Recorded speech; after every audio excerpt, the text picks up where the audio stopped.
Bonjour, donc aujourd'hui nous allons parler d'un composant élémentaire qui est souvent repris dans les cours d'électronique ou d'ailleurs un peu partout, c'est un peu la base de l'électronique d'ailleurs, c'est ce qu'on appelle les résistances. Donc là elles sont fixées sur une petite plaque ASC, c'est ce qui permet d'en fait tester des composants, mais sans les souder, du coup ça évite l'opération éteint, ce genre de choses. Les résistances s'opposent en fait au passage du courant. Pour dissiper l'énergie qu'elles ne laissent pas passer, tout simplement ça se fait par effet Joule.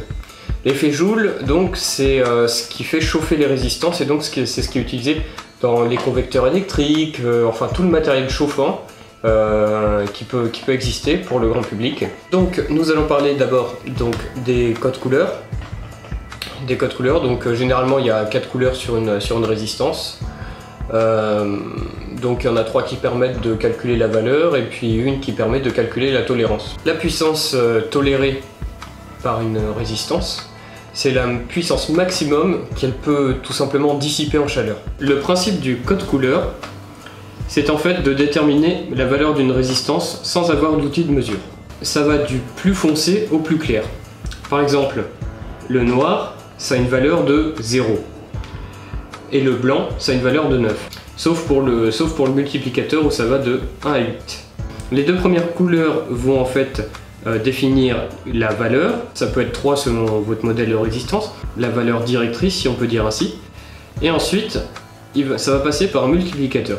Donc, par exemple, là on a 4, donc ça c'est le jaune, et 7, c'est le violet. Donc là on a 47. Fois combien? Donc c'est le orange.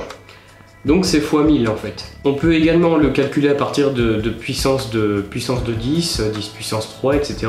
Mais c'est peut-être un petit peu plus complexe pour ceux qui n'ont pas trop de notions en mathématiques. Ensuite, le dernier anneau de couleur, c'est ce qu'on appelle la tolérance. Plus elle est faible, meilleur est le composant en fait. Argent c'est 10%, or c'est 5%. Les résistances de plus grande précision justement ont un coût plus élevé et du coup sont moins courantes en tout cas dans nos montages traditionnels.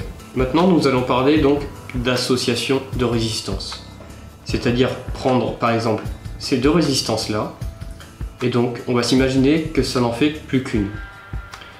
Pour ce faire, donc là elles sont en série, c'est-à-dire qu'elles sont reliées ici. Donc cette première résistance, elle a une valeur de 47 kΩ, soit 47 000 ohms. On l'a calculé tout à l'heure. Je vais pas refaire le calcul pour celle-ci, mais elle fait 680 000 ohms, donc 680 kΩ. Si on additionne tout simplement ces deux résistances, donc pour déterminer la valeur de la résistance équivalente, c'est comme ça qu'on appelle ça, on additionne, c'est-à-dire 47 000 plus 680 000. Et ça nous donne donc le résultat en ohms, qui est de 727 000 ohms. Bien sûr, il y a toujours les tolérances. Donc on va vérifier ça à l'ohmmètre. Donc la résistance fait 716 000 ohms. Donc ça, c'est à prendre en compte avec les différentes tolérances accumulées. Donc la tolérance, elle peut être négligeable pour des montages qui ne sont pas tout à fait précis, ce genre de choses. Mais si c'est un montage qui doit rester précis, plus on accumule des résistances les unes à la suite des autres, plus les tolérances en fait s'additionnent et en fait c'est pas bon du tout vu que vous ne retombez pas sur la valeur que vous avez à peu près estimée. Il y aura un écart qui sera beaucoup plus important par rapport au calcul qu'à la valeur affichée par un ohmmètre par exemple. Et maintenant nous allons voir en parallèle, c'est-à-dire que les deux bornes de chaque résistance ici sont connectées électriquement. C'est-à-dire qu'on imagine que ces deux résistances ne forment plus qu'une, un peu comme dans la résistance équivalente en série. Sauf que là, c'est en parallèle. Alors nous avons donc deux résistances. On va imaginer qu'il y a R1 et R2. Ça définit les deux résistances et donc ça va nous permettre de calculer et expliquer plus facilement.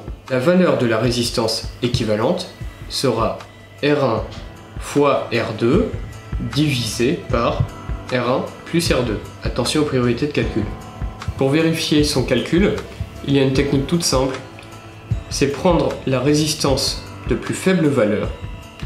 Et si le résultat du calcul excède cette valeur de résistance, donc la plus faible du montage, c'est qu'il y a une erreur en quelque part. Par exemple, nous avons une résistance de 33 ohms et de 67 ohms, toujours en parallèle. La résistance équivalente de ces deux résistances, du coup, ne pourra pas excéder 33 ohms. Une résistance, donc, agit sur 3 valeurs. Donc, on dit que U égale R fois I. Donc, U, c'est la tension. La tension est égale à la résistance fois l'intensité. Pour un petit moyen mémotechnique, pour pouvoir retrouver facilement chaque valeur, on va dessiner un petit triangle où il y aura U en haut, R en bas à gauche et I en bas à droite. Lorsqu'on veut par exemple R, on va cacher R avec sa main et on va se dire que c'est U sur I. On va vous donner un exemple simple avec des valeurs simples à calculer, même de tête. Donc on considère que U, la tension, est égale à la résistance R fois I, l'intensité. Donc on va prendre des valeurs au hasard, mais des valeurs assez simples, pour bien vous faire comprendre cette formule. Donc R est égal par exemple à 50 ohms, et I, un courant de 2 ampères. Attention aux unités, il faut que ce soit absolument dans les mêmes unités. Donc la tension va faire 100 volts. Par exemple, on veut récupérer I. Donc on reprend le triangle, et donc on veut récupérer I et pas R. Donc ce sera I, l'intensité, est égale à U sur R.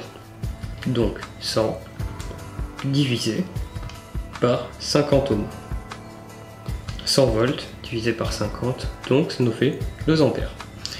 Et pour la dernière, donc R, ce sera U sur I.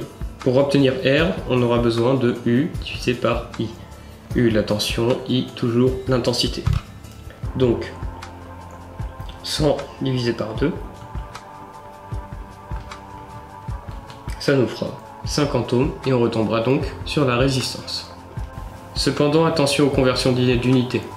Si par exemple vous avez des milliampères, c'est-à-dire 1 ampère divisé par 1000, il ne faut pas utiliser cette formule avec des volts tout court ou une résistance en kilo-ohms. Ça vous donnera des valeurs complètement fausses. Donc il faut bien remettre les valeurs en ampères, en volts et en ohms. On va parler maintenant de la loi des nœuds. La loi des nœuds, c'est une loi qui explique que quand on entre sur un point avec une certaine intensité, l'intensité doit ressortir en quelque part. Que ce soit par une résistance, 2 résistances, 3 résistances, jusqu'à l'infini. Voilà. Donc, admettons qu'on a 3 résistances. R1, R2 et R3. Donc, il y a un point commun, c'est ce qu'on appelle un nœud à ces 3 résistances. Appliquons maintenant un courant de 2 ampères et 3 ampères, respectivement sur R1 et R2. Le courant qui ressortira par le biais de R3 sera donc de 5 ampères, parce que 2 plus 3 est égal à 5. Cependant, attention, dans la licence radioamateur, c'est souvent l'inverse, c'est-à-dire qu'on prend un dipôle avec 5 ampères, R3 par exemple, et on demande, par le biais de la loi d'Ohm, de définir la valeur de l'intensité qui passe dans R1 et dans R2. Donc il faudra reprendre I est égal à U sur R. Une résistance est prévue pour dissiper une certaine puissance, qui s'exprime en watts. Au-delà de cette puissance, la résistance sans dommage est finie par se détruire. Lorsqu'on intègre une résistance à un montage, il faut qu'on s'assure qu'en fait, elle puisse supporter la puissance qu'on va lui demander de dissiper. Donc la formule appliquée est la suivante. Donc P, la puissance, est égale à U carré, donc la tension au carré, sur R. On va reprendre donc les mêmes valeurs que tout à l'heure, donc 100 volts et 50 ohms. Donc 100 volts au carré, divisé par la résistance, qu'on a dit comme tout à l'heure, de 50 ohms. Et le résultat est de 200. 200 quoi? 200 watts. Donc, il faut se rappeler de cette expression qui dit qui peut le plus, peut le moins. Une résistance pour 400 watts pourra parfaitement encaisser les 200 watts.